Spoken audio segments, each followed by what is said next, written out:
one guafo chenoya bia Nnewi wori ndị Nnewi wee tie play ọmụhụ na ya akwadogo si dị ngwa ndị apụga nọ na Nnewi na ya akwadogo na nke ikpeazụ a enough is enough. You can't come to an Nnewi or an Nnewi in barrier the collective intelligence of the Nnewi and you think that we will keep quiet. Enough is enough. Tell my go ya bia na Nnewi or ko ife soro no ko mi fo na ko chaska or na mbe mwada na. It's a shame how a lot of people were clapping for him. Yeah?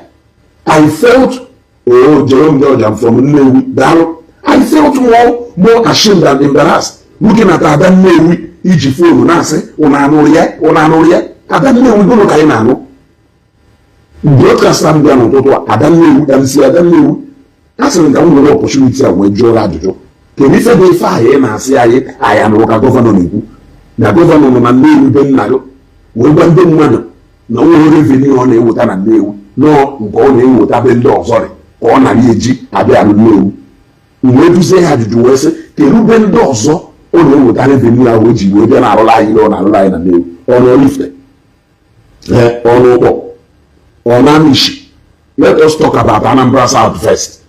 Ọ na-amishi ọ na Ojoto ndị aba Igbo kere afa ya ide mmiri ọ na Ojoto ka ọ na Ọba ka ọ na Nnewi ka ọ na-adazi nri ka ọ na-adazi anị ka ọ na Ishiba ka ebe kere ebe dị fa o si eje wụta revenue ahụ ji abịa Nnewi ọnọka ka m na-ajụ ọnọka ka o si wụta revenue ahụ o ji abịa Nnewi ya bụ obodo nke dị n'Ọnịcha rụcharụ ndị Ọnịcha be ha owebe nwere ihe wụtarala anyị na Nnewi.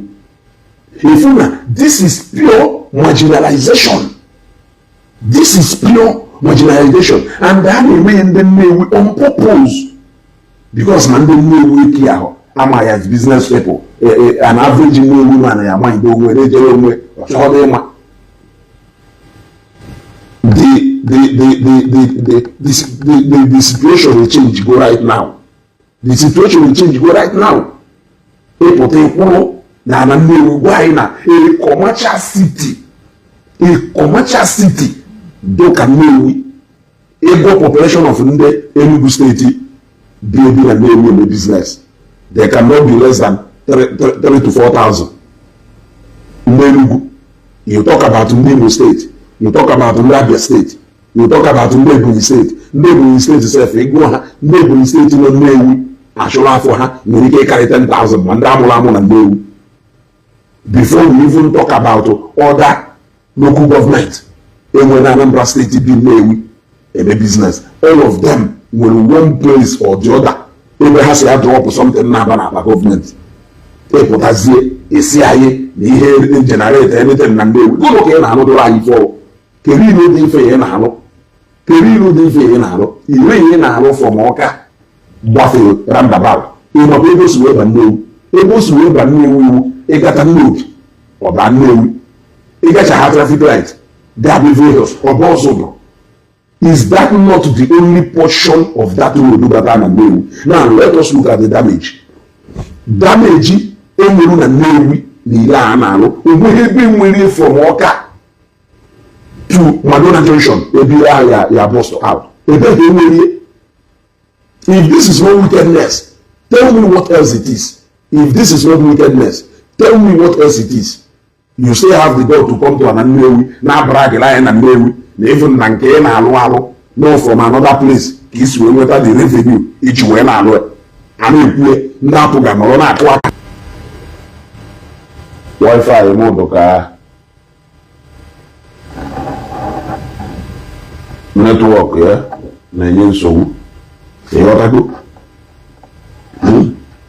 there is no good, there is no good road in Nnewi.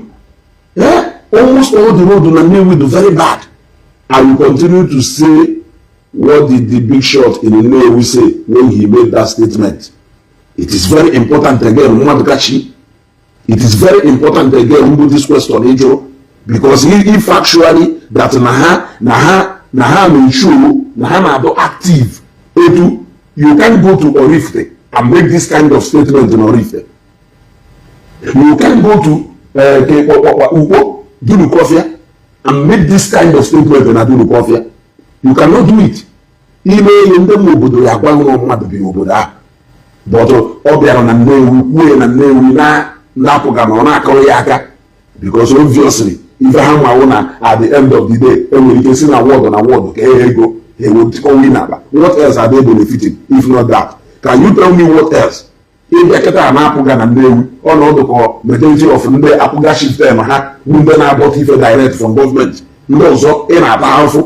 Ndị ọzọ sef anyị nwa na-ekwu okwu a ka ụfọdụ n'ime ụlọ eriju afọ. Anyị ka ụfọdụ n'ime ụlọ eriju afọ. Yet nwa kịrịkịrị chenji ha na-enye m ka ị na-eji wee lee anabe nna gị.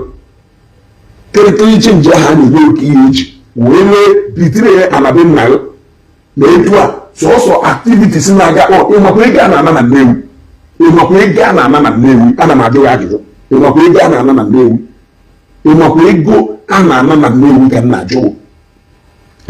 Ịmakwa ego a na-ana na Nnewi. Or wickedness.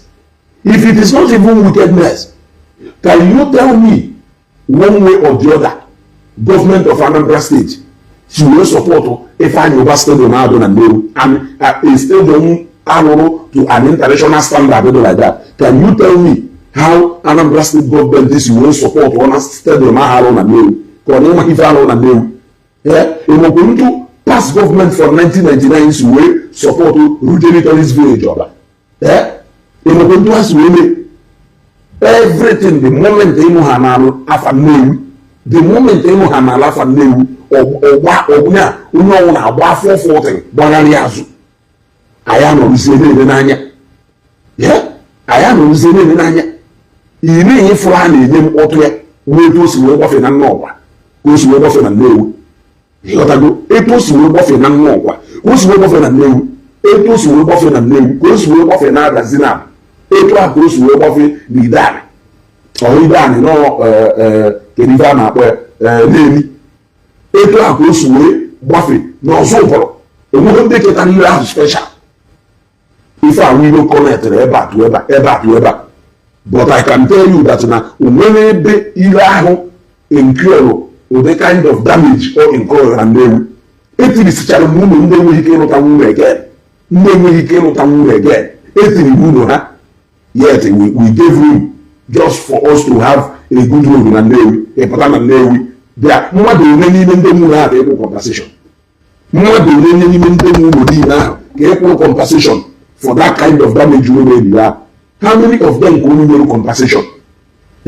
Because I am sure, let me not say what I'm not sure, but I know that no one have compensation, we are going to hear it. But I will anybody compensation, or the damage and then the mother put on a site. You know, we go down the line and you put on a roundabout, or put that damage and then one. If you will go square how peaceful and then we will do.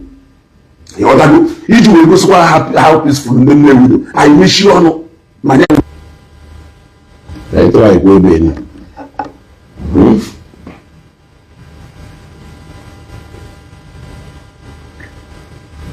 Ịghọtago?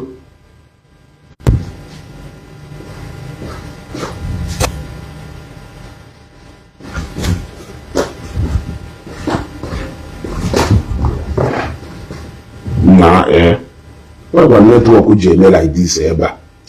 Na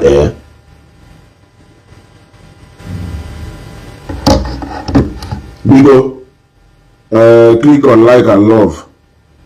Network na-enye anyị so, but we have to continue. Mana anyị merezie wuru na okporo ozi ka anyị continue further. Ema na ya wuru ọwa. Ịghọtago? So a lot of damage came on Nnewi, and I need room for that, just for development purpose. What else can we do? Can you tell me what else can we do? In almost 20 years of Apuga, from then I say, Soludo, government is continuous. When we want to count the failure of Apuga, we count even maintain Soludo. Yes, we count even maintain Soludo. And if see I cheta go to government, they cheta la cheta. When they go they cheta, oji personal pocket money they cheta. Yeah, they won't cheta they cheta. Yeah, that you come to a community ọkwa ife a wife butere okwu n'ụka na Niger Delta na ha sị na ya bịa be ha bịa nwee resources dube ha anyị ejikwa ewe n'olu ife be ha were jere ebe ọzọ ọkwa ndị ahụ ife na-ebute nsogbu. You can the highest place na generate government revenue na Anambra State wụ Onitsha and Nnewi ka ha abụọ draw badasi bad minus Onitsha ya badasi bad na ndị Nnewi ahazi akwụ nwenu another local government out of 21 local government enwe na Anambra State ye generate mu quarter of ife Nnewi ye generate minus Onitsha. It is very clear. It is very clear. A business area, everywhere more than 50,000 shops and over how many thousand warehouses scattered all over. In the containers will not have a more of federal government in Nigeria. Nnewi may see a lot of money in their pockets. More federal government in Nigeria. Nnewi they generate a lot of money in their pockets. Oluwuzi Anambra State. You ma container ya na ekiri na abata obodo every day and containers niile na akwụkwọ ụgwọ. Containers niile na akwụkwọ ụgwọ. Ha na akwụkwọ ụgwọ. Ịpụtazie ebe anyị na onwere gị na-eweta baị nọ nke ị na-eweta. Mma amalụ nọ nke iweta n'ụkpọ ka iji wee bịarụ nọ nke iweta na Amishi nọ nke iweta na Ishiba. Mma amalụ nọ nya ka iji wee bịarụ anyị Nnewi. Adam Nnewi ka ya bịa kọwala anyị ife yes ụna ya itichakwa ụna ya ibigokwa na mashin nwa iburukwa na moto Peter sịrịkwa pọtọpọtọ wee naba beri ụna ya ihe anụ ya anyị nwa n'idere elu wee na anyị nwere ife okwu ngwa nwa Adam Nnewi enweghị ife ọ na-ekwu bikọsụ vidio nwetara ebe ị na-ekwu ụna na-anụ ife ọ na-ekwu anyị anụghị ife ọ na-ekwu na analyze n'elu ọfụma wee gwe na ife ọ na-atụwa asị unless you break it like that. Now also not that correct revenue na Nnewi. That's why you don't know. All why no that it is on record. No banks now contribute more to revenues and I collect. Now Anambra State. Now banks banks now tax according to the activities in other on there. Also, for UBA Bank, 10 branches in order, they cannot pay quarter of what UBA Bank, 2 branches here on Nnewi, Yadapo. Yes, they cannot pay because a transaction say alone and they make in 1 day. Now 1 branch in a UBA and Nnewi. 10 branches are no can with the higher with that transaction in 1 week. You get even now. First bank came on Nnewi, Shonya to 1. First bank came on Shonya to 5. It's a daily transaction and a at first bank. And a daily transaction and a branch first bank came on Nnewi. Ndegenonoka cannot do it in 1 week. So, Ngeno and Nnewi will definitely pay more tax than Ngenonoka. It is very clear. So, what it means is that now out of the 21 local government, Nnewi now contribute banks now for the highest revenues when it comes to tax. What it means is that Nnewi alone now contribute over 30%, not even 15%. We are contributing over 30% alone based on transaction. Now then we will be able to transaction na bank. Ndo ishi, ndo oba.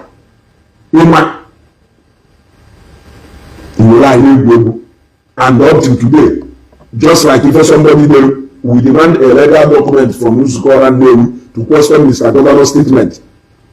We are calling on Nnewi and Nnewi, of course. Yes. We should do some more than those. You people will have to come and give us updates. Let us know what is happening. You people cannot keep quiet. I am not quiet as if no one family. And the honorable Soludo, if you keep quiet, without clarifying what has happened. It means if a governor put there and the Eziokwu it will lead us into asking a question, which is who is collecting the revenues in Nnewi and what is it being used for?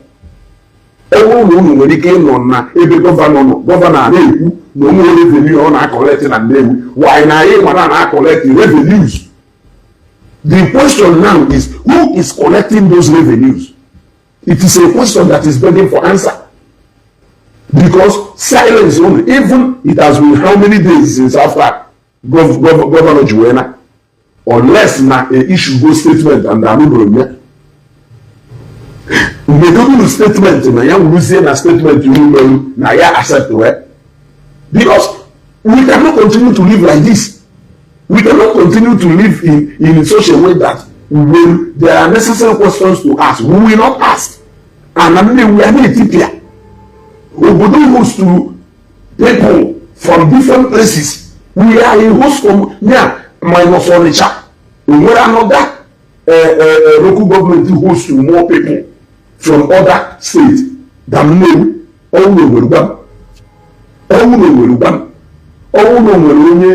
Enugu State bill or Amishi do 100 70 n'ime ha bie because of business family na Nnewi.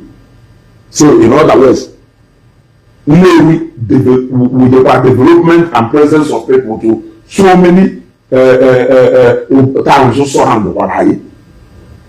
That is how big Nnewi do. Oh, the governor biara na ekwuru na we ife okwu n'aba. Where jụrụ ya ajụjụ and ogu ya n'obi ncha agbọrọ ma ncha agbọghọ ncha agbọrọ ma ncha agbọghọ. So he doesn't even care about how people feel. If all ma wụ na apụga nwa Anambra na apụga ya win. Don't forget there was a time all PDP nwa Anambra and the brothers about the PDP ya win. Until the day Apuga take it over. So when Apuga continue, they live in this kind of arrogance. We will also remind you people the day when Apuga will be out of power. Then we will remind you people now arrogance will not do too much. You people are becoming too much arrogant. Yes. You do whatever you want to do, you talk without attacking and ekwu carelessly. Governor na apagari ekwu carelessly. Ife sori okwu oyekwu n'ọnụ without minding. Yeah? In 4 years term of Soludo as the governor of Anambra State, an industrial city like Nnewi ketara only which road in the way Biano award alo high now because na irasi okwu na eze weje teaching hospital. Ọbụla gota niile ife a meziri na ewu na ebe ndị nke obi anọ wagoro gota awa gota na awa nke ọfụ then company obi anọ wediri a alụgo at least a little percentage of ọrụ alụ nile a ụnụ nwa wee take over o wee wụrụ na ọyile ahụ bank road and nke nkwọtụ nkwa ma abụghọ na na-alụgwo dị alụ or everyday abịa kpọọ ya ife a egbucha ya ife a ahapụkwa ya ndị mmadụ agbatọsịkwa ya abịakwa bịakwa anụda tem o wee nwụrụ na ọsọsọ nya ka o nwere anọda ilo ọ wụrụ nwere anọda ilo na ngwa o wee nwụrụ na ọsọsọ nya nwe ilo gọvanọ wọdụ nwụrụ na Nnewi in 4 years o nwụrụ nwere anọda ilo. You tell me o nwụrụ nwere anọda ilo. You tell me. One the whole development focus on your worker now worker or London. But OP worker no in a mess, very dirty. Yet somebody see for the Lagos, somebody see for the Abuja, or for the Abuja with the Kisipe but I'm not more like a day because actually goes to Anambra State and you know bridge river Niger we go say here. Go say now this is an intro to Anambra State. And it goes here. If you never look at the first place, you say welcome to Anambra. Very dirty. the first place ya say welcome to Nnewi, very dirty. Also Oka ka concentrate in Oka ebe no ni cheje were ego abia na Nnewi abia were ego eweje na alu Oka wori eje na emekwata ụfọdụ ndị political stakeholders ewere eje na emekwata shahabe ha oge campaign n'ụkwa iburu moto gbagharịwa bịawa ma Nnewi jee ma nke ndị ọga ndị enye ego wee sọpọtụ ọrụ mana rụziela anyị ọrụ anyị arụ ọrụ ilu niile nọ na nnukwu nkwọ Nnewi ịma nọ nkwọ Nnewi a very segregated market as far as Africa is concerned. Nnewi automotive spare parts market ahapụ ilu niile sọrọ ya otipịa Nnewi na-agbalị day by day agwa anyị na-enwere apụga stakeholders na Nnewi who are they? Gụrụ na ha na-eme ha egburu isi na ha hafụ ụzọ na ha na-akpagharị ọkwa ilu a na-ebu moto aga na-ebu mashin aga ọkwa otu ilu a ka ha na-aga na wee na-aza apụga shiften gụrụ na ha na-alụ.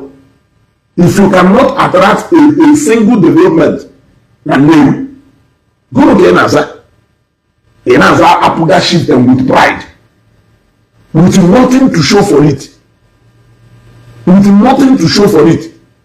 Ọnwụ na ọ bụrụ ihe a ya ewepụ n'obere ife ewepụ na development akpọ nye disaster because ebe ka ihe a gaa na Nnewi ka m gwa eziokwu ọkwa ime ile a si Ọka gaa roundabout wee jere ọzọ ụbụrụ ịrụchasị ile ahụ alụghọ new road connect to it alụghọ old road connect to it alụghọ erukwu ile ọzọ connect to it ịlụghị ile ahụ ị na-alụ ụwụ nyanyampụ ife na-agbara ụwụ pịa ọka na-agbara iche ekweta na ọ bụrụ na alụghị ile a ịghọtago ọ bụrụ na alụghị ile alụchi ile a o wee nwụrụ iro na-abụọ mkpọkọduru ka mkpọkọme old road and new road o wee nwụrụ na ya lụghị maka old road ga-agbagido wee si na roundabout wee nakpuo n'ile a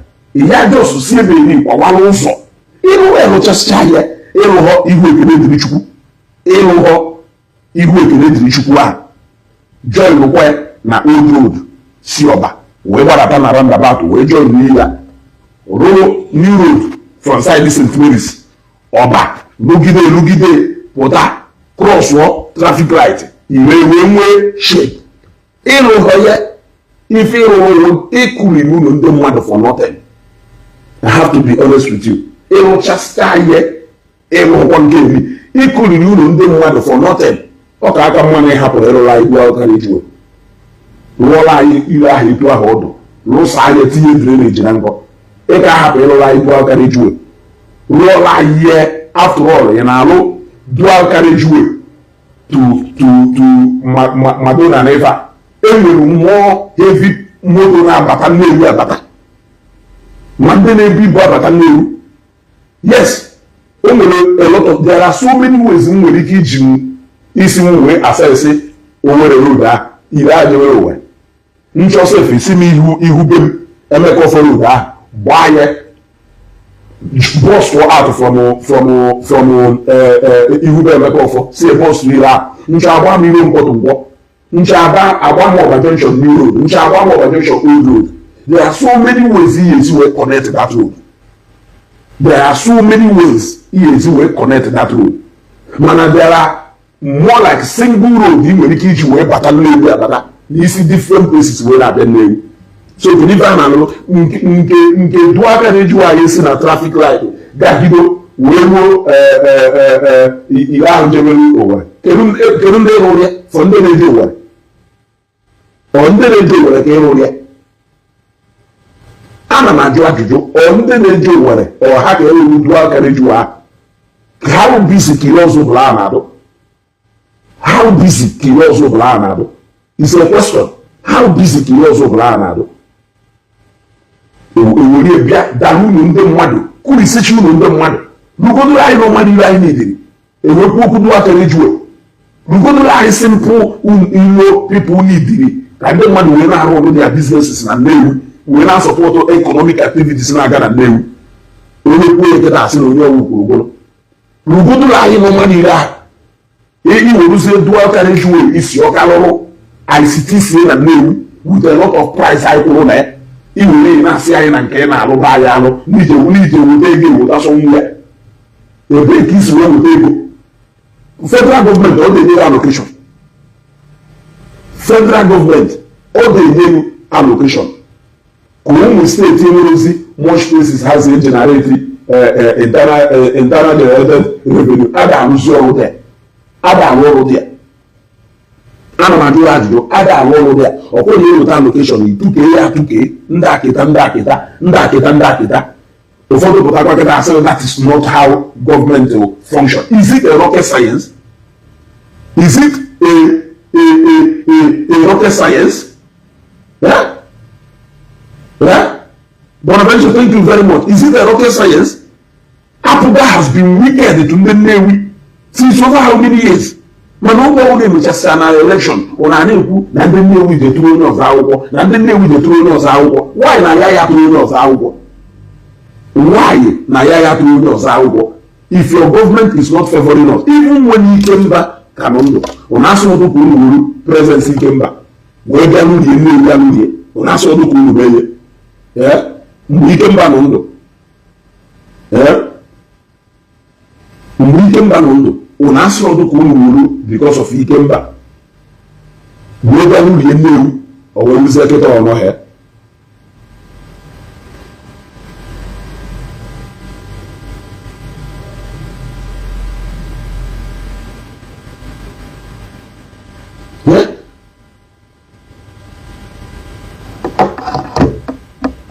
I demanded clarification to what Governor Soludo said in Nnewi.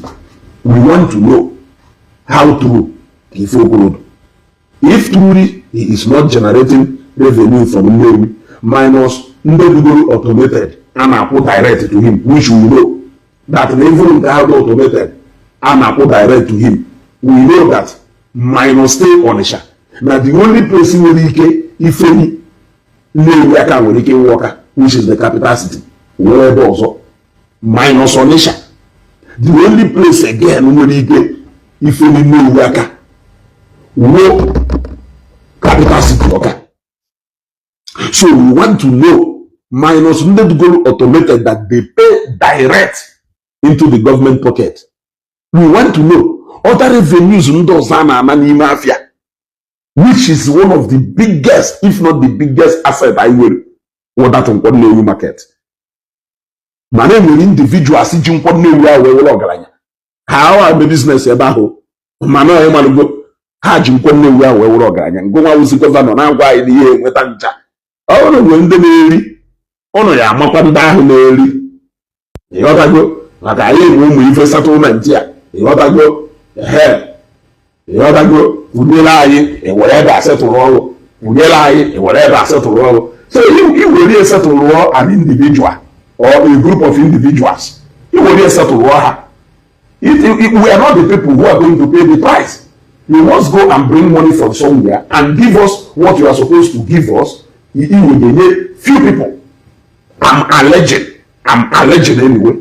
I'm alleging. If that is what I am sensing that is happening, then what it means is that okay, for a reason. I must look for a way to sort out those other 9 people for her. Yes, I must look for a way and sort other 9 people for her. So all na revenue and a meta na Nnewi na-ewuru na-ekele oke mee salaka n'aka ka ndị mmadụ welie na-abala ọgaranya. I know ndị Nnewi anọghọ empathy to that because anyị anọrọ ebe anọrọ ịkpa nkata and anyị amaghọ meeting emegasịrị result na-eji wee begido wee bee mma n'aka. So we are demanding for accountability. If this is the reason unu ji wee abandon Nnewi wee tiris onwehu is nya ilo do motorable na Nnewi in a busy area do na Nnewi done I can count them. Let us do operation go round Nnewi. Can we say some party ebe look at Edoji for instance. Look at Edoji n'Uruagu. Look at Edoji, for example. I can will places na Edoji. Ebe Kota Agabo. I can will some places na Edoji. Ebe Kota Agabo. Who's able to come make go sorry? In a business side in Nnewi, on the side in Nnewi, ebe ma Apollo one up. Then on the side do Tolo, ebe ma Apollo one up. Man, I have those area. We are talking about we are talking about the Central Business District, CBD. We are talking about the Central Business District. That place will be the main activities in that one. Uno wana battle Nnewi ebe ahụ ka ọ ya nọ sị I am welcome to Nnewi. Onye wana battle Nnewi ebe ahụ ka ya nọ sị welcome.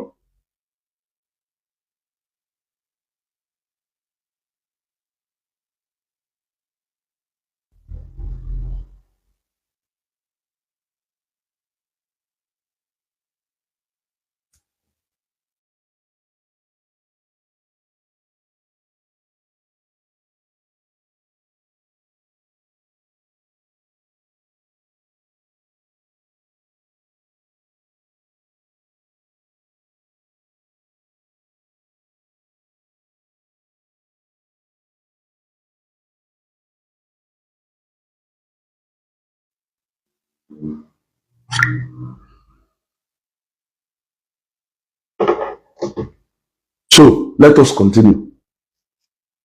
Let us continue. We are talking about the CBD, the Central Business District, roundabout, Nnewi, connecting Rosudusha around that roundabout and the Nnewi Otramode Market. That busy area. Achikogo die. Eba ha magodu mma. Onye owo na visitor batalo Nnewi. I say yes. Nnewi do ko yado. Oh, about 80% or 70% of infrastructure say ya for na Nnewi individuals. Even jekwa na teaching hospital even where by for personal buildings, all individuals, both from Nnewi and the environment wahanalo. Even where by for ya for gas personal building. Ijekwa na teaching hospital go share. Even where by for personal building. Ya funke bedoro, ya funke katalolo, ya funke ifanyo balolo, ya funke a lot of people lolo. You got to go, ya funke ndo orifute, ofonye na orifute. Enwe ike emeka ofo, like ije na nke akammiri, ya funke emeka ofo lolo. Odo nke ya funke nke ndebo okwu osa lolo. All individual capacity. We ife na-ebu Nnewi wee keta. There is no government presence. Government presence in Nnewi. You look at the coffee to ebe budalo school on a normal place who coffee to I suppose go no you work on access ka development when we get by bar of mana ye me alu hakwa ni ilo see from junction eke na we gbadaba. That is all. The no way ya aluzi ndozo sukunye ni hapụwa aye mechisi ọnụ na ebele ọgaranya na Nnewi nwere ego. Nnewi the home of billionaires. That is why ya na-ekwu ụfọdụ ụmụaka anụ apụta na asịrị why na your billionaires only nwere na Nnewi anyị ewepụta ego ruru ilo. Mba, ha ewepụta ego na-arụ ilo ma gọọmenti dị a na-ewuru nke anyị werie jee na-arụ another thing. Werie jee na-arụ another thing. Efuho Ngozi Jehovah praise si Nnadozie nya ewepụ na mamụhụ age you will provide picture. Man you drop another comment here will look away from your age. When what I say ahụ iwe ma na ọnụ ma wọ nse. Ụfọdụ n'ime na ha emotion. Did Nnewi vote for solution? Nya government house Anambra State with personal property from Isuofia. Did Nnewi vote for solution? Nya business that idea with revenue. Everybody vote for him. Why will you always come to my house to come and take? If they have such comment again, a man not behind this thing, it won't finish you complete. Did you know we vote for solution? Government in Bahia federal government Anambra State allocation because Anambra State Wapugana Yao APC. ebe unu nwere sense na ama ife federal government enyezina ya allocation due to us as ndị Anambra because na Anambra wapụga na ọ na-eme ndị Imo steeti tụcha ha atụọla APC mana Anambra steeti tụcha atụọla apụga yet every allocation due to us na-abịara anyị nke niile na-abịara ndị local gọọmenti niile emere election ya na-abịa gọvanọ ji eke na-etiwala 80% of it yet we are not APC state, we are apụga state. All this kind of nonsense politics ka eji wee were ụbụrụ unu niile nyechisicha unu ụbụrụ. You are suffering but you are smiling. Mgbe nwa na-ede did Nnewi vote for solution. Onye ebe nke ewu gụrụ na-emekarịcha be onye ebe nke ewu gụrụ na-emekarịcha be ana m ajụ ajụjụ ngụnwa delu did Nnewi vote for solution. Onye ebe nke ewu ngụnwa vote for solution. Kedu ife na solution na-emekarịcha be nka politics ya ka anyị ewuru nyachisicha ụlọ ụbụrụ na na-akụ ka ndị emuwala isi. Nigeria na practice multi-party system ama ife ji practice multi-party system. Ha amaghị enwe one party state where oge election luo everybody will go and vote for one party. Ha amaghị eme ka Nigeria na practice one party system. Ha mere multi-party system. Election luzie njetụọlụ a party of my choice. After election politics end the go. You begin to do inclusive government. After all if you look ka ya election ọzọ luo ị na-asị ha na mmekwuru na ife amerụ ụmụ ife. We don't need to bribe you, we don't need to patronize you before you do something for us with our collective resources. We don't need to beg you. It is not your family business. It is ọwụrụ na ngụnwa ya dasị ibe eto ma ọ ndị kọsharisi ha were ego ha zụtara n'afịa tata afụfụ n'afịa wee bịa lụrụ Nnewi. Ọwụ na nwere ike ịda agba ha were ego nke ha much more onye ji ego anyị. If I will guy, it is our money. It is not your money. It is our money. It's not your money. But you are demanding accountability. You are demanding not even accountability. You are being you are showing entitlement mentality to personal money. But you want us to look away from our own collective money. Oh, this kind of iberibe we fail among our youth, and it's becoming a problem. It is a problem, honestly. This is why we cannot progress. This is why we cannot go anywhere. And behold, and when a lot of these people they will keep voicing the same thing, but you are suffering. You cannot dress in your abada white, guru machine, J traditional marriage bata without white head messed up, without machine head messed up. You cannot do that, and you know, yet in a government.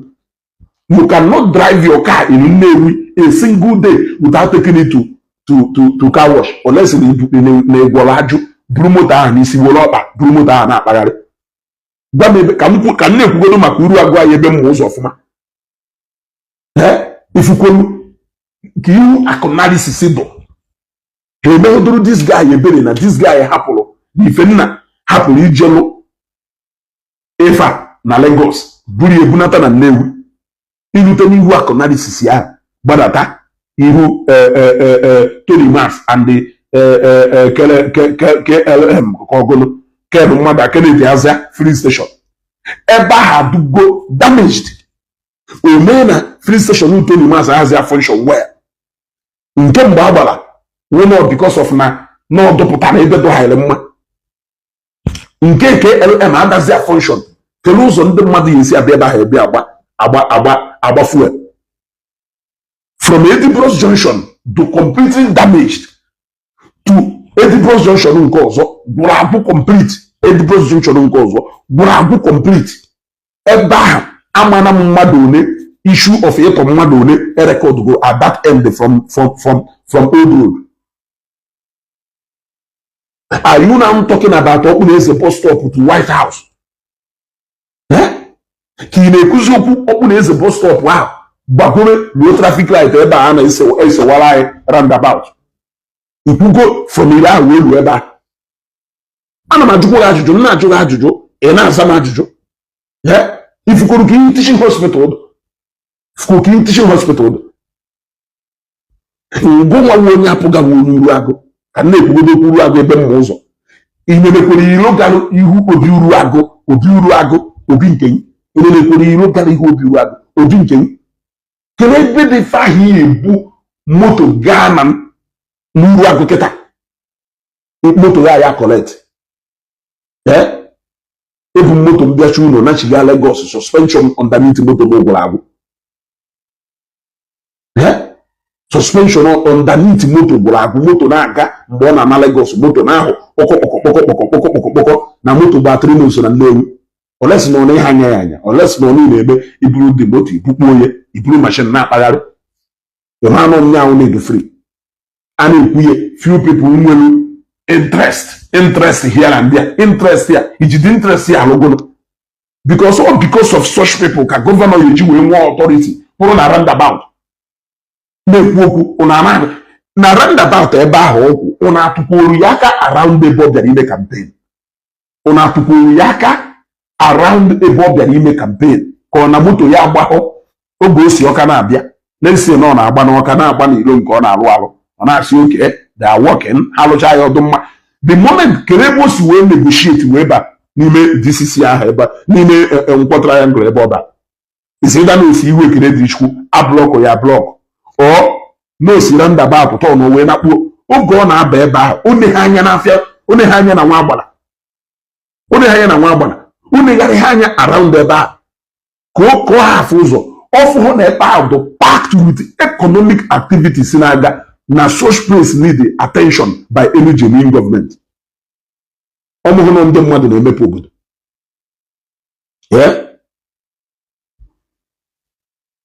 Ọmụhụ na ndị mmadụ na-emepe obodo.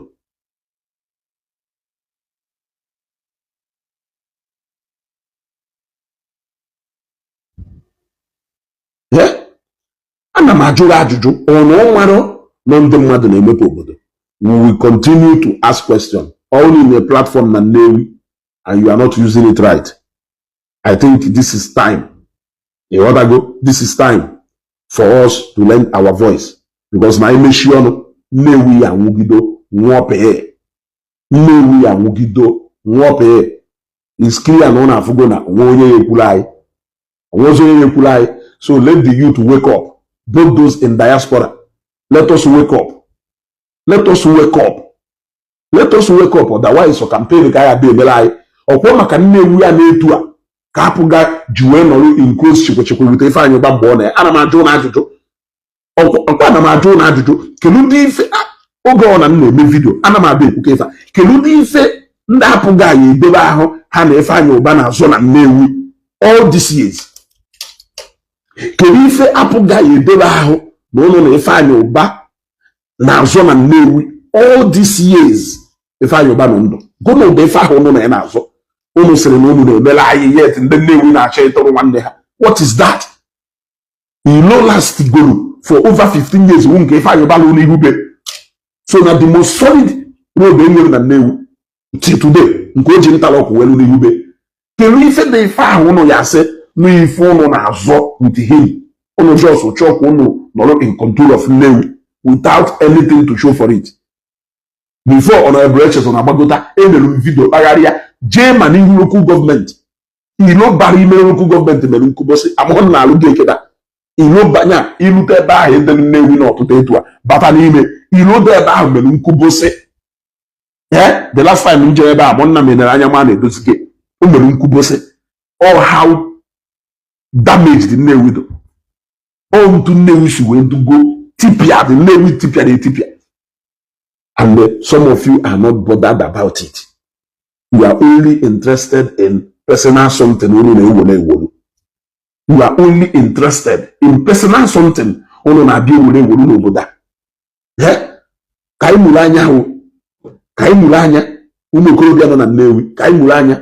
It is only the youth that can do it.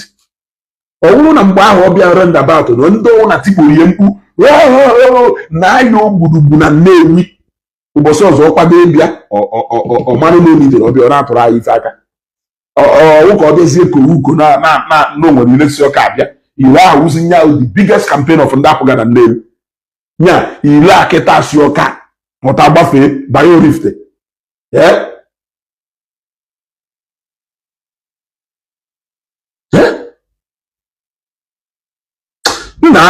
ngozi Jehova praise ya ịmadụkwa ife iwu da atụrụ ka m ebe ọ na-echọghị ịkwanye n'ugwu ka m gwazi iwu da atụrụ iwu enwekwa ife.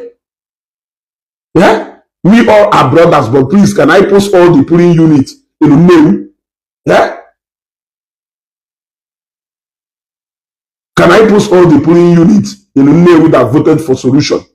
You will see that Nnewi never voted for solution. Nnewi vote ya ego ne ko produce. Ana m ajụ ajụjụ. Ngozi Jehova praise. Vote ni na polling unit ni na hi na-ewetara m. How much money can that vote will produce to our government? Can you tell me how much money that vote will produce to our government? Njenene onye Ngozi Jehova kita owulo otu ofeke na apụga nwere ike ọ debe 20 something or 30 something years were akọ ife ọ na akọ n'ọnụ. We are talking about election. We voted for him to come and use his money to come and do Anambra State, right? So before there's Nnewi bịa m'ụbọchị a ebe anyị atụghọrị akwụkwọ ọ ga-ejebe na ndị ahụ tụrụ akwụkwọ ọ hasị ndị Nnewi because na ụlọ atụghọrọ m akwụkwọ, government will not have anything to do with you people again. O nwere resources dụgbo ụlọ management ya ka ịfụzi ifu na eji wee lụtapụ ụlọ ọ ga-ekwu onye ana m ajụ n'ụlọ ajụjụ ọ ga-ekwu onye o cheap politics ya ka ụlọ ya na-ebute. Cheap politics that cannot take you to anywhere. Politics bend the go Nigeria to eat leaves. Onye to him no onye atọ ihọrọ, onye to him no onye atọ ihọrọ. Yet oge election period ọ na-alụ party ọ na-eme primaries. Yeah, kerife ji wee mee different political parties so that people will come from different platforms. Ka enwe fair whereby everybody is not compelled into voting one person against their own wish. I have my own preferred candidate. You have your own preferred candidate. Now, at the end of the day,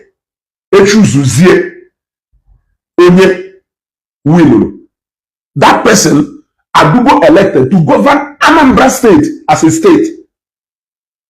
Even na Ofodo estate, for instance, estate even in Lagos. I even election next state, yeah. A lot of people put Arabiazo election next state, yeah.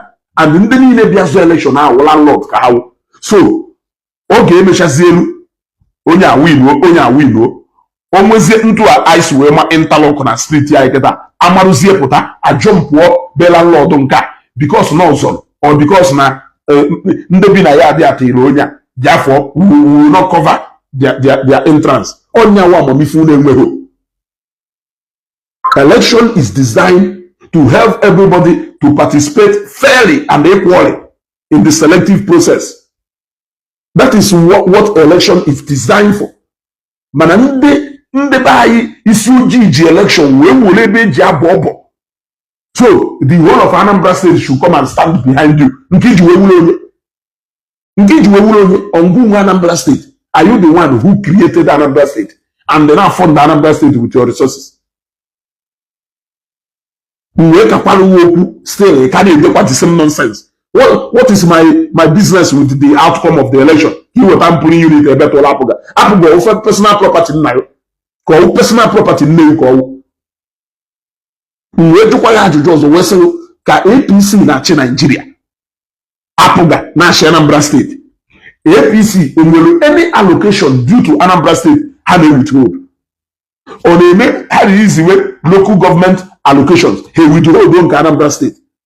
Or they make how the easy way federal allocation due to state. He withdraw in Anambra State. Upon no apuga na Anambra. Na no bata zeni ma Anambra. Unana wilala. All along if I know na Nnewi ahatụrụ apuga. Nnewi ahatụrụ apuga. Nnewi ahatụrụ apuga. Nnewi ahatụrụ apuga. Yeah. Mgbe ike mba no ndụ Nnewi tụrụ apuga. Gịnị melu ka nna ajụ ụnụ? Kedu ife melu?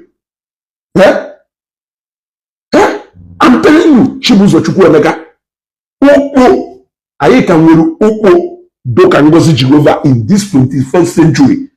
And believe me, Monya when he can win for na apuga, or Mpaya will for na apuga. It was a high ano sharp war, he took up Takwala, I know I am trying to educate you.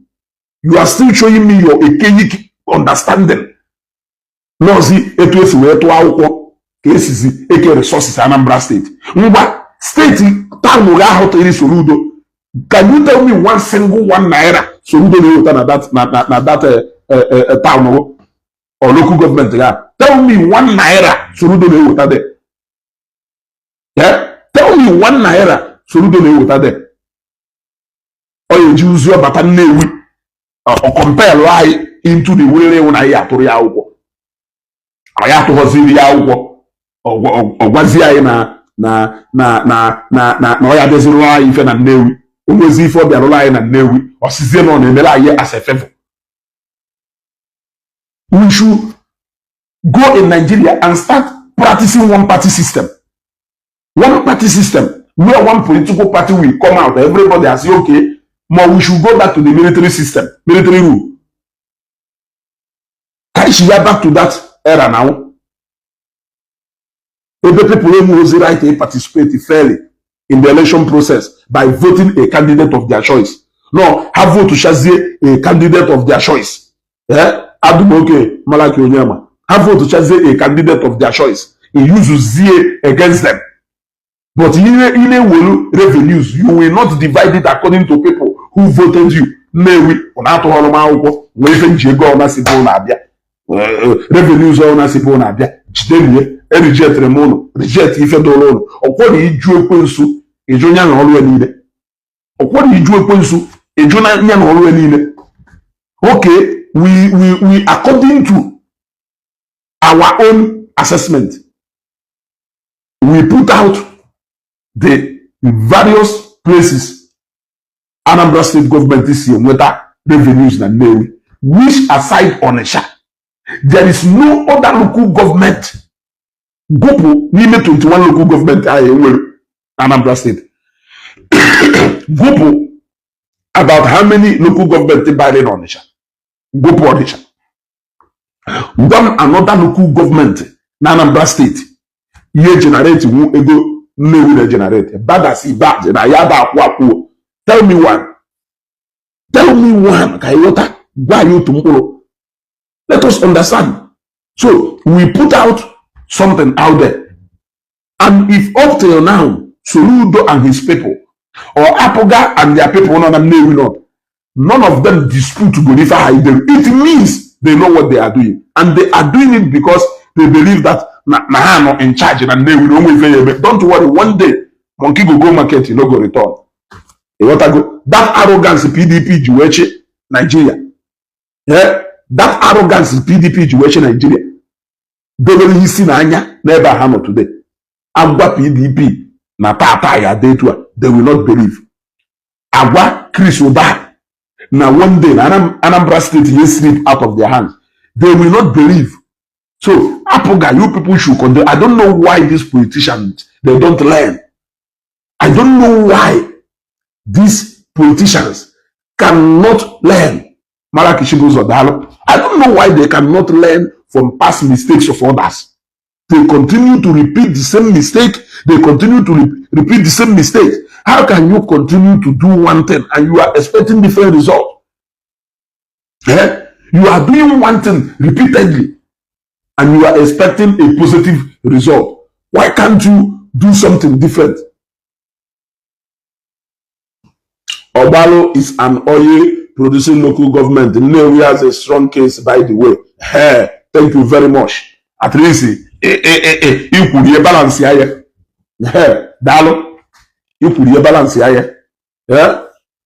Yeah? Sometimes I keep asking myself why people calling him professor. Can you imagine his statement against Nnewi people? Soludo is so. I don't buy now empower. Or you do maybe a Nnewi, drop all such statement that Nnewi now, and the people make you see on. Eh? Ha!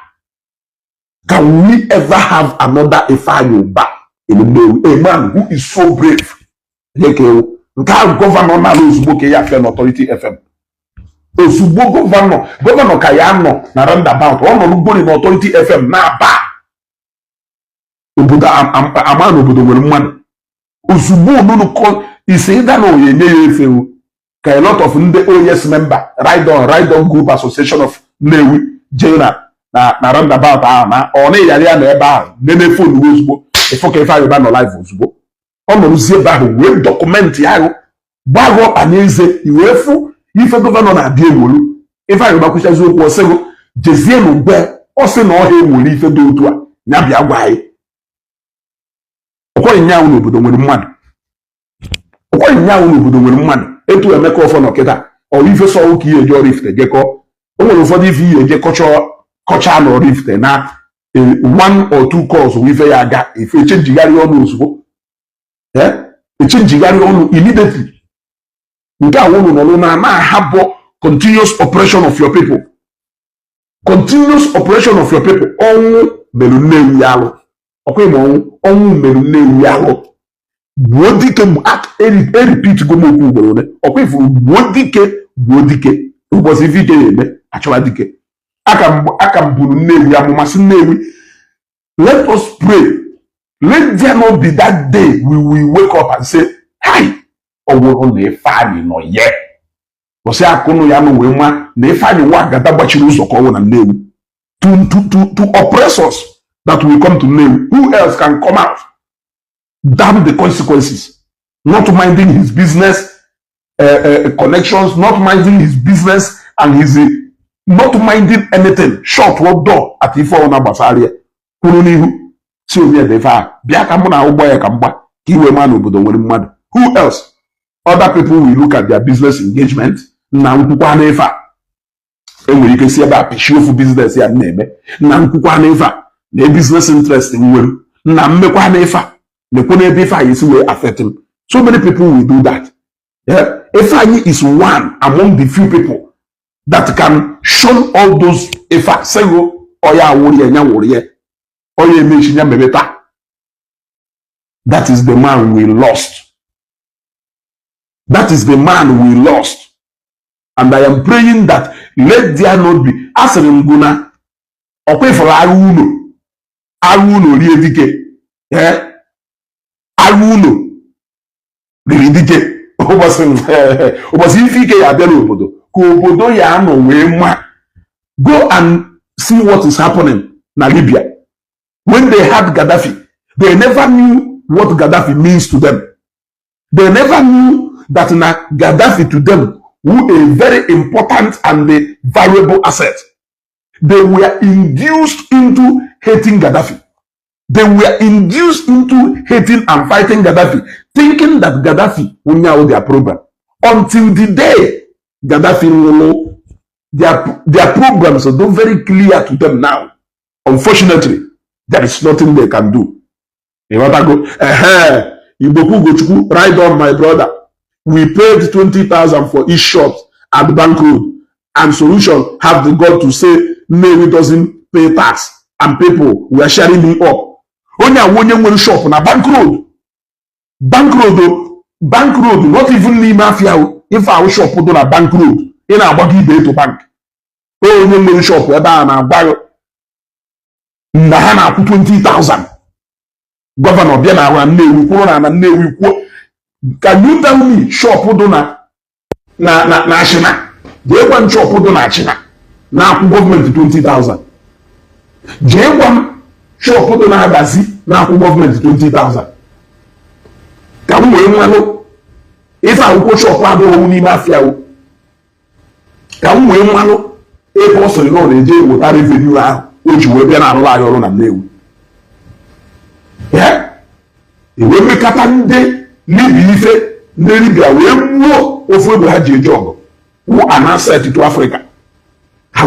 Ewe mmekọta ha ife ewegbuo Gaddafi. Today kedu ka imi na anya do Libya. A lot of people are working for their interest. Interest ewo mmeifa. How will it profit my business? Mmeifa. How will I benefit? There is only one man and few other people. Let me not say one man. Because Nnewi nwere mmadụ. Ịghọtago Nnewi nwere mmadụ. Mana let us talk about Ifeanyi Uba godu. Maka Ifeanyi Uba mere ife o tiri ọkpọ saa aka. O tiri ọkpọ saa aka. Ịghọtago o tiri ọkpọ saa aka.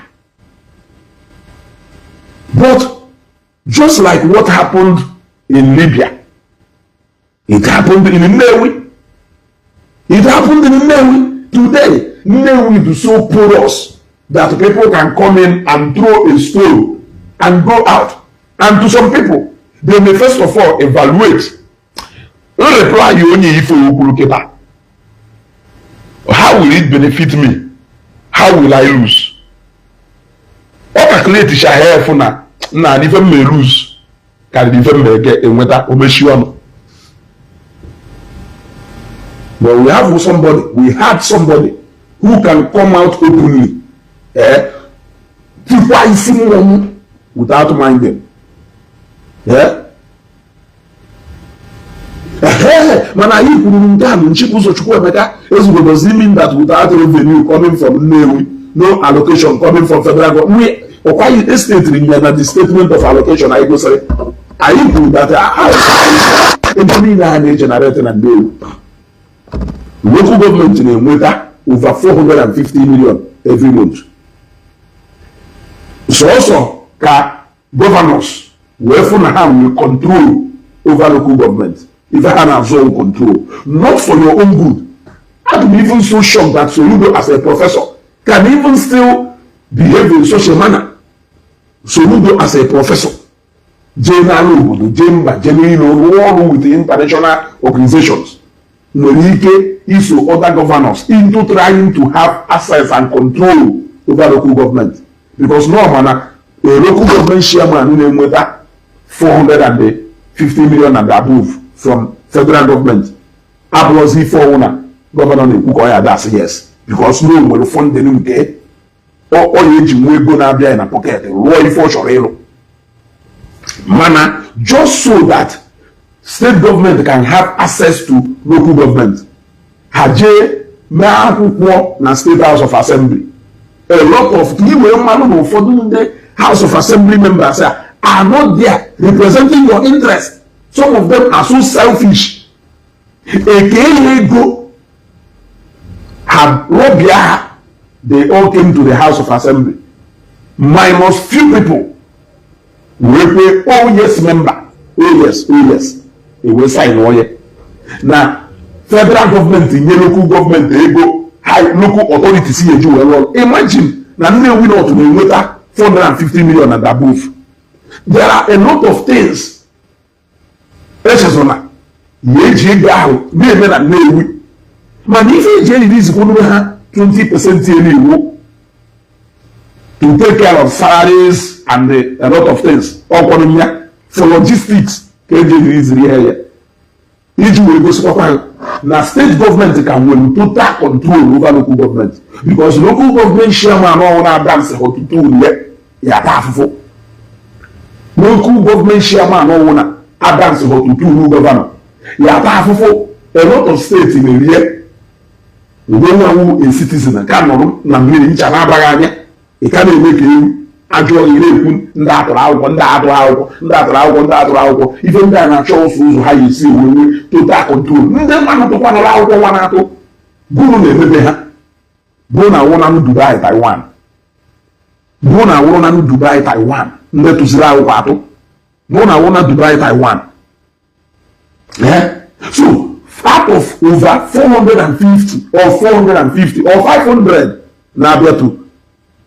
Local government. Not 80% of that money. Because all the Obuwando on the chat, Moka, no to government. Na convoy, you go on in John, Shanana, who go on in John, even Anna alone on the chat. All the Jack SF, General Supervisor, one alone on the chat. Odehu, Deputy Yeje, Odehu, Deputy Yeje. What of federal government allocation and in Anambra State? Take away guy by percentage. Minus Oka and this minus Onitsha. Can you another local government? Yeah, even if you go on the Shawana, I don't know Onitsha. About Onitsha now, north, Onitsha south, Onitsha. I think we will about 3, 4, 2 or 3 local governments fall into Onitsha. Man, Nnewi is a local government can Nnewi as a town. You want to go? Now, and then another thing, no, let me not talk about that one now because we go down controversial. People that go down controversial. You got to go. So tell me, a by percentage minus Onisha. Kila another local government is supposed to rake you Kulu another local government is supposed to rake you Number one. Number two. This Oka Fun City. Soludo no Oka. Do you think in all Ololefa maybe that we tell in between Onitsha and the Nnewi? Now, if I hire Kanye government more revenue than Oka,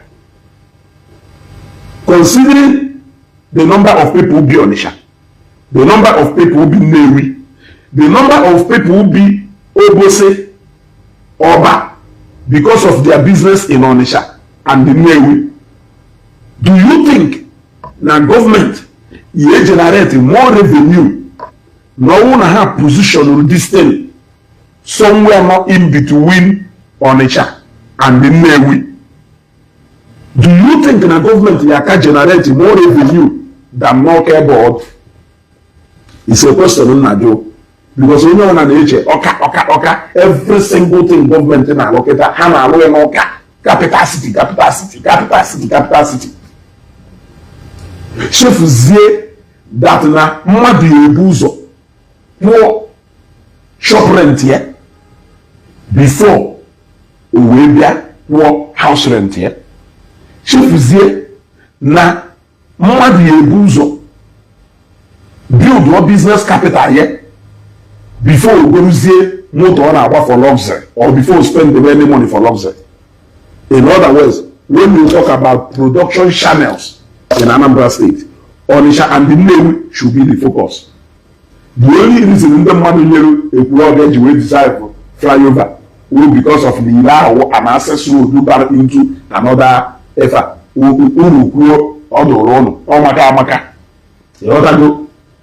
Amaka. Cancel no malama. But what if na are you telling me that na Oba Junction New Road and Oba Junction Old Road? Are you telling me that na say deserve for the same flyover? Oya unde na abata Nnewi, unde na abata Oba, Ojoto, ime Nnewi, jeweloke etiti na ndị otuwe pụta ozugbo esi onda court Obatawa, ndị na-eje Owerri, a jump over, ndị na-eje Onitsha na-eje Lagos, I jump over just like in case where na Obosi interchange are you trying to tell me that na people who are assessing this, why is he running away from bringing any major project? Much respect to Nnewi.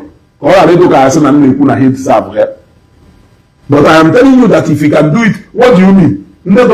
Almost so many governors upon my name. Ebunine Alex Utina Jariro Naba, Ebeko Simote, Ebeko Simote Godia, Ariro Naba, and a Majuajo. Only will answer when he came up alone a mamma or answer equal Ibezi. He is intentionally punishing us. On a and in fact, happened that woman was I wicked. And the reason that I had you na happy and know where how. It is a slogan.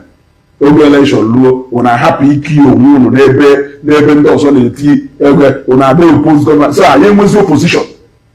Yeah? Do you know what lack of opposition they make to any government? Or they make government are now operating with impunity.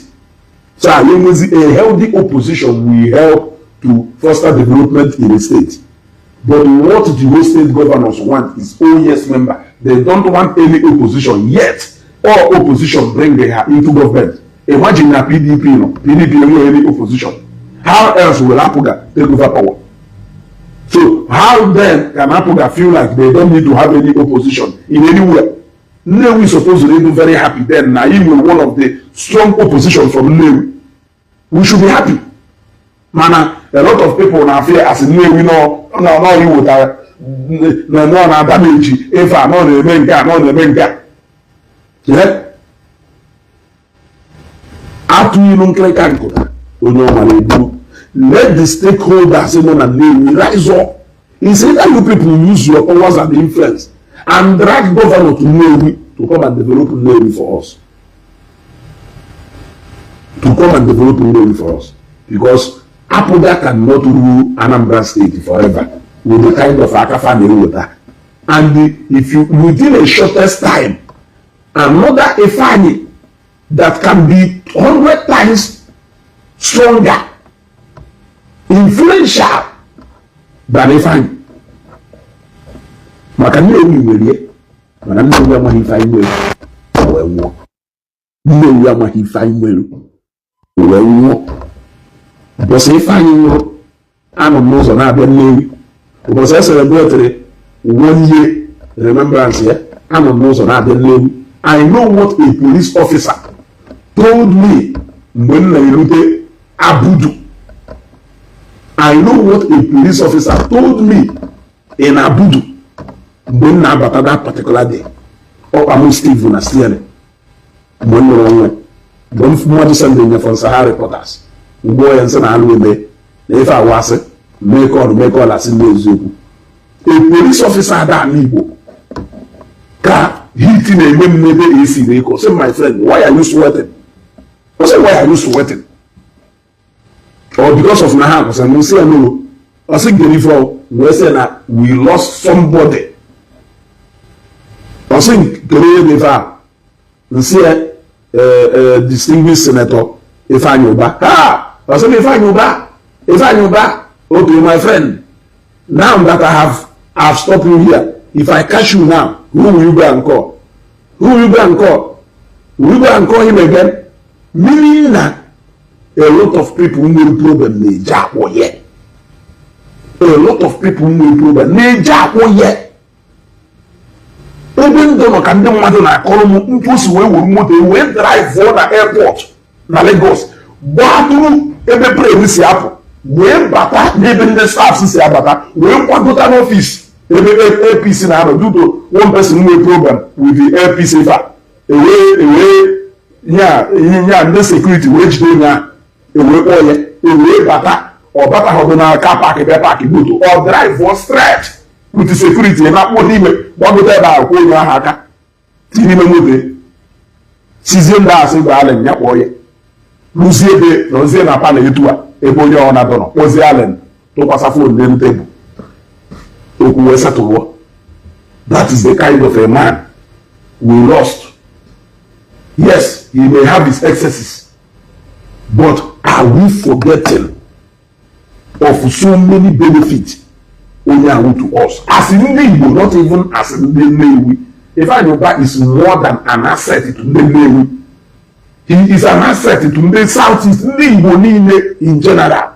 Okay, asset all food, but we just did not know him. I am if only are capable of doing. So if I do one Muziri, can Nnewi na uzie back to sleep. Kapuga feel okay, yes, I didn't see a major opposition. Or one if I do not know. Now so governor. Soludo ya demu na Nnewi kuifo oku. Okwo yo be na Nnewi, oku la yinkwa na ya alonga. Who can be okay? Ana majulo. Kerilo offer agi up obia campaign na Nnewi. Commercial city do ka Nnewi suppose obia na Nnewi. Offer agi up o feel mo we boa. We make campaign obia ibe na. Did he do it? Nte kana ko mo ko kamado gwam na Soludo flag up ilo dey to or no flag up ilo dey to. Korongozi another local government dey boy dey wo dey go eju we dey line dey ga. Mana o na-ekwuzi okwu n'elu campaign ka ọ na-eme olu ebe ọ na-eme campaign ọ na-ekwu okwu with impunity na ọ bụrụ na Ifeanyi nọ ya o wee bụrụ na Ifeanyi ji tiketi of any party ya ọ ya bụkụ up ya ọnwa Ifeanyi wuzi ya relax zie nwere tii suwezie azụ n'elu ofe because no man onye dị capable of inye woto na election a nọzie usoro nwere ọnụ ọ bụrụ na Ifeanyi nọ ndụ Ifeanyi amaghị ife ọ ya eme o stage a campaign na Ifeanyi Stadium within the next few days which were na we do ndị mmadụ anya we gwa ndị mmadụ na etu aka esi wee na-eri ya eri. That is what a major opposition can do. Now ọ na-esuruzi ụtara n'elu anụ hit ya hazi abụọ ọ balansịziri ọ nọziri na moto na-aga ụbọchị ahụ ọ narị ana ọ gbafeta ihu ọtọriti newspaper amụrị ka ọ ya amụ ọ na-eri ọtọriti redio anya ọmụọ Lord we have done it. All before Yahoo. So let ndị Nnewi show strength. Let ndị Nnewi show strength by trying to make the governor to clarify that part of the people who know before they would buy. No, when they're not Korea. Can you define Korea? Why are you not doing anything to see what you can do to Nana Korea? Why did you just relax? Happen that Fanana Korea? To see me know when the governor has a boy is doing the time revenue or Kubo. No, not sure he will. If people like something, we will show no more revenue escape from Abia State.